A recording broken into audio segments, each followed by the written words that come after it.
Pregnancy കിറ്റിൽ തെളിഞ്ഞ ആ 2 വര ശരിക്കും പറഞ്ഞ ഞങ്ങളെ ലൈഫിൽ മുന്നോട്ടേക്കുള്ള ഒരു ഗിയർ ചേഞ്ച് ആയിരുന്നു. നാട്ടുകാരെ ചോദ്യശരങ്ങൾ അങ്ങനെ നിന്നു. പിന്നീട് വന്നത് ചോദ്യങ്ങൾക്ക് ഒരുതരം വാദങ്ങളായിരുന്നു, അവകാശവാദങ്ങൾ.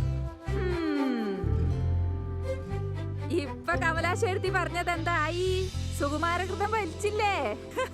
കാര്യം നടന്ന കമലാശേർത്തിനെ കണ്ട പോലെ കാണാനെന്ന് മോൻ പറഞ്ഞിനെ.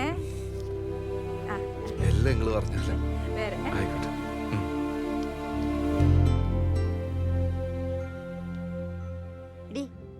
മോന്റെ വിശേഷായ നിന്റെ മോന്റെ വിസ വന്നോ?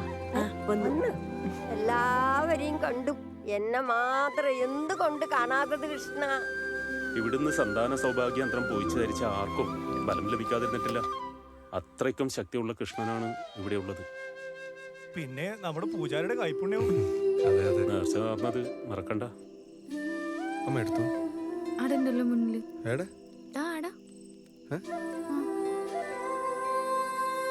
എന്റെ അമ്മേ, ഇങ്ങൊന്നേ ഇങ്ങൊന്നേ.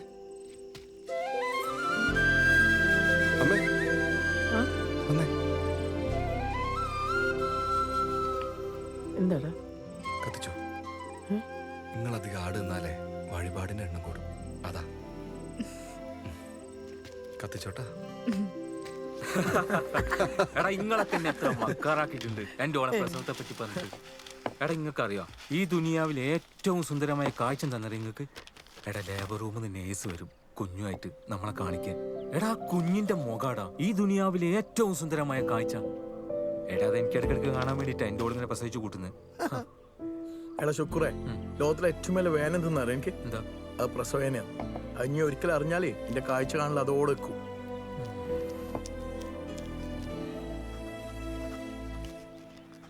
15,950. 15,950. ഇങ്ങനെ പോയി കഴിഞ്ഞാൽ ശരിയാവൂല, എല്ലാം കുളവും. ഈ ജോത്സ്യന്റെയും പൂജാരിയുടെയും പിന്നാലെ പോയിട്ടെ പണയിലെ കാര്യങ്ങളൊന്നും ശരിയാവുന്നില്ല. എൻ്റെ പണയം ബിസിനസിനെ കാട്ടി എത്രയോ ബലത്താ ഒരു കുഞ്ഞുണ്ടാകുക എന്നുള്ളത്. അതുകൊണ്ട് നേരത്തെ വഴിപാടൊക്കെ മര്യാദയ്ക്ക് ചെയ്തോണം. ഇതൊക്കെ ചെയ്യാൻ കാശിനല്ലേ വേണ്ടത്. അമ്മക്ക് ഇങ്ങനെ വെറുതെ നേർന്നാ മതിയല്ല. ഞാൻ ഇവിടെ കിടന്ന് നേർച്ച ചേർത്തോണ്ട് തന്നെയാ ഓക്കായത്, അല്ലാതെ എന്റെ കേമത്തിനെ കൊണ്ടൊന്നും അല്ല. പലരും അവകാശവാദങ്ങളായി വന്നിട്ടുണ്ടെങ്കിലും അമ്മയുടെ ഈ മാസ ഡയലോഗ് കേട്ട നകുലേട്ടനെ കണ്ടിട്ട് എനിക്ക് ചിരിയടക്കാൻ പറ്റിയില്ല. റഫീഖിന്റെ ആദ്യത്തെ അറ്റംപ്റ്റ് അലസിപ്പോയി. മാസാമാസം ചാർട്ടുമായിട്ട് വന്ന പോലെയാണ് കക്ഷിയുടെ ഇപ്പത്തെ മെയിൻ പണി. നകുല, കൊറേ പേര് അവകാശവാദമായി വന്നതും ഇനി കൈനിറച്ചു കൊടുത്തതും നമ്മൾ അറിഞ്ഞിനെ. ശരിക്കും പറഞ്ഞാ നമ്മളെ ചാട്ടല്ലേ പണിയൊപ്പിച്ചേ. ആടാ കറക്റ്റ്, എന്റെ ചാർട്ടാ പോലും കുഞ്ഞിന്റെ അച്ഛൻ. എന്നാ ഞാൻ പോയി കയറാം. അങ്ങനെ ചുരുക്കം പറഞ്ഞ കൊച്ചിനിപ്പോ അവകാശങ്ങൾ കുറെ ആയി അല്ലേ? നമ്മുടെ ഭാവം ഹോമിയോ ഔട്ട്. ഇതൊക്കെ പിന്നെ നമുക്ക് പതിവാ. എന്തായാലും കൺസേവ് ആയല്ലോ. നാട്ടിൽ നല്ലൊരു ഗൈനക്കോളജിനെ കാണിച്ചാൽ മതി. വലിയ പിന്നെ തുടങ്ങിയോ? ഇല്ല. എന്നാ ശരി.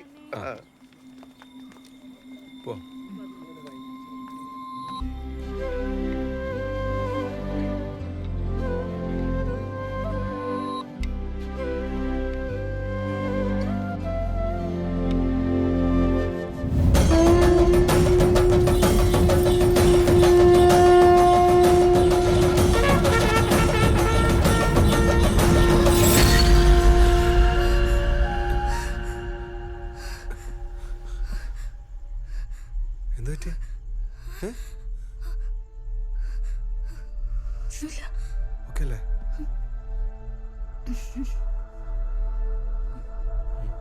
കിടക്ക്.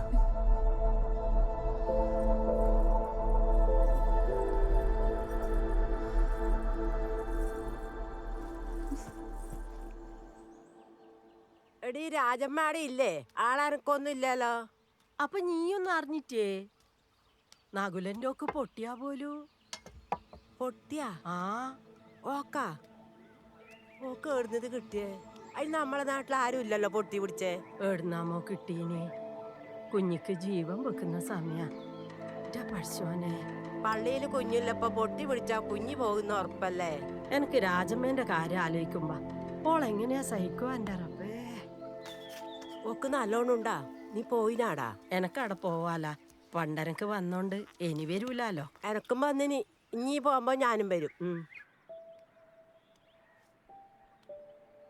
ഇത് വന്നതിന് ഞാൻ എന്താക്കല്ലേ നകുലേട്ട? നമ്മ ശ്രദ്ധിക്കാനിട്ടാന്ന് പറഞ്ഞ അമ്മ കുറെ ചീത്ത പറഞ്ഞു. ഈ അമ്മാറൊന്നും കാര്യാക്കണ്ട. ഈ രാജ ഡോക്ടറൊന്ന് വിളിച്ചോക്ക്. നകുലേട്ട, ഇത് വന്നോണ്ട് നമ്മളെ കുഞ്ഞിക്ക് എന്തെങ്കിലും കുഞ്ഞിക്ക് സംഭവിക്കാനടി? നീ ലേറ്റ് ആക്കാൻ ഡോക്ടർ ഒന്ന് വിളിക്കും.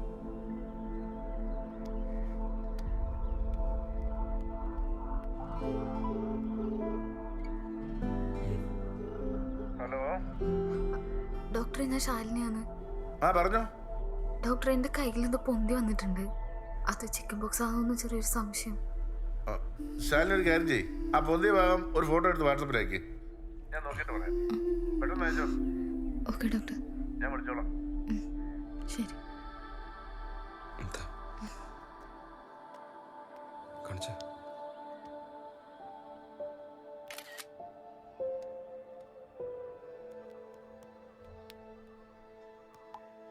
അയച്ചിട്ടുണ്ട്.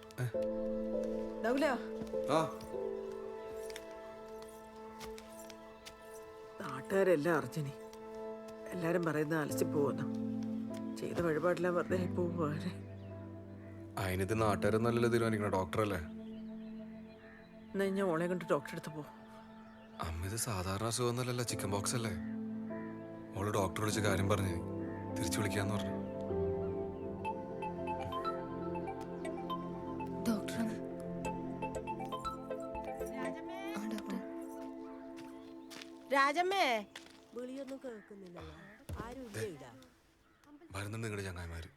വെറുതെ വേണ്ടാത്ത ആരമ്പലം പറഞ്ഞു ഓള് കരയിച്ചിന്റെ സ്വഭാവം മാറൂട്ടാ. ഒന്നും മിണ്ടാണ്ടി ഒരു കേക്കും. ഒരു കേട്ട എനിക്ക് എന്തെന്നിപ്പോ?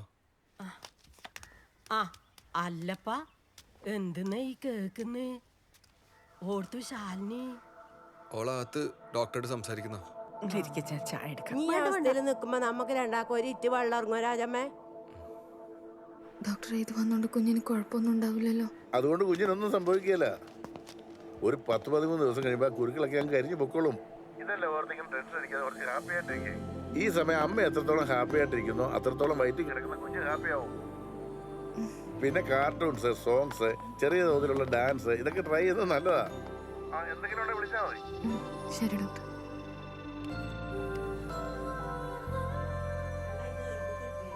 ആ ഏടുന്ന കിട്ടിയെന്ന് ആർക്കറിയാം. വന്നപാടെ പനിക്കുന്നു. നോക്കുമ്പോണ്ട് കയ്യിൽ പൊന്തിന്. അതിന് ഇനി വിഷമിക്കണ്ട. നകുലര് ശാലിനി ചെറുപ്പമല്ലേ, അതങ്ങ് പോയാ പോട്ട്.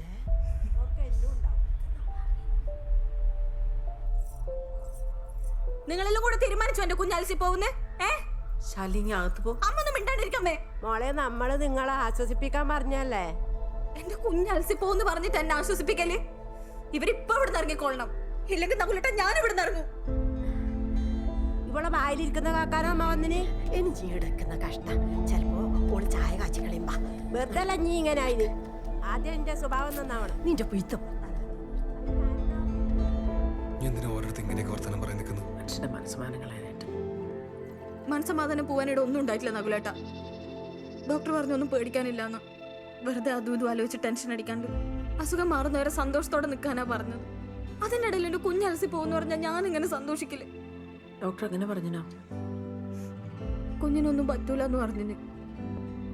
കൃഷ്ണ കാത്തോട്ടെ.